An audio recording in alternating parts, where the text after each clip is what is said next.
The grass in the backyard garden was tall and green.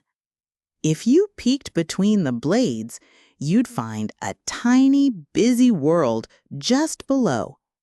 And in that world lived Pip the ant.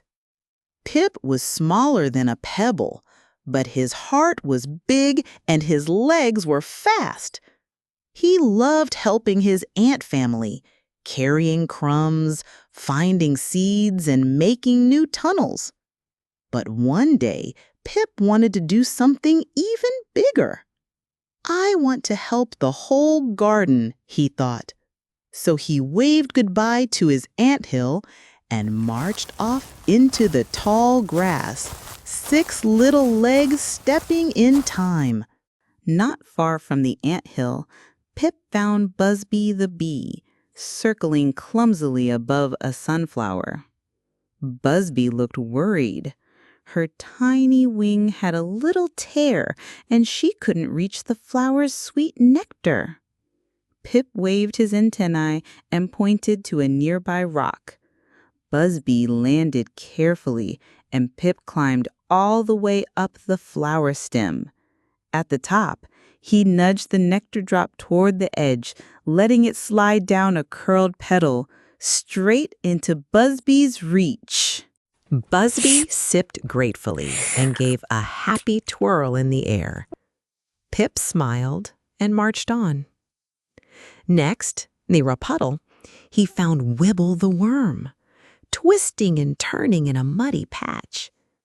The rain had washed away Wibble's tunnel, and he didn't know which way was home.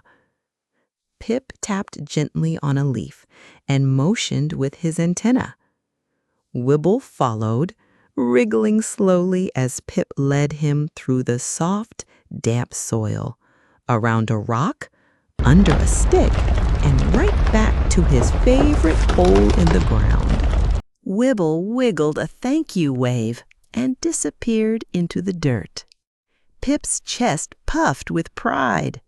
His small steps were helping a big world. He walked on through the clover patch, where he saw a shiny green beetle flipping upside down. His tiny legs wiggled in the air, stuck.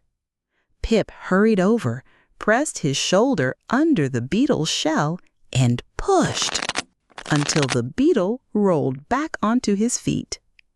The beetle blinked, then grinned. "Thank you," his eyes seemed to say. Pip gave a friendly salute and trotted ahead. As Pip crossed under a mushroom, he noticed a quiet sound. A baby caterpillar sat at the base of the stem, looking lost. Her leaf trail had ended, and now she didn't know where to go. Pip gently climbed up and sat beside her. He looked around carefully, and there it was. A nearby dandelion had the same pattern of bite marks. Her family must have gone that way. Pip led her gently along, watching the trail of nibbles until they heard voices up ahead. The baby caterpillar rushed forward with a happy wiggle and joined her family again. Pip beamed. He didn't need to be big. He didn't need wings or a shell. His tiny steps had helped the bee, the worm, the beetle, and the caterpillar. As the sun began to set over the garden, Pip marched home.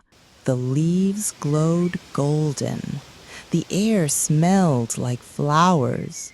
The whole garden felt like it was smiling. When Pip returned to his anthill, he didn't say much. He just snuggled into the soft soil, curled up beside his brothers and sisters, and let his antennae rest. Because tomorrow, his little legs would be ready for more. More help, more kindness, more adventures. Because even the smallest bug in the garden can make a very big difference.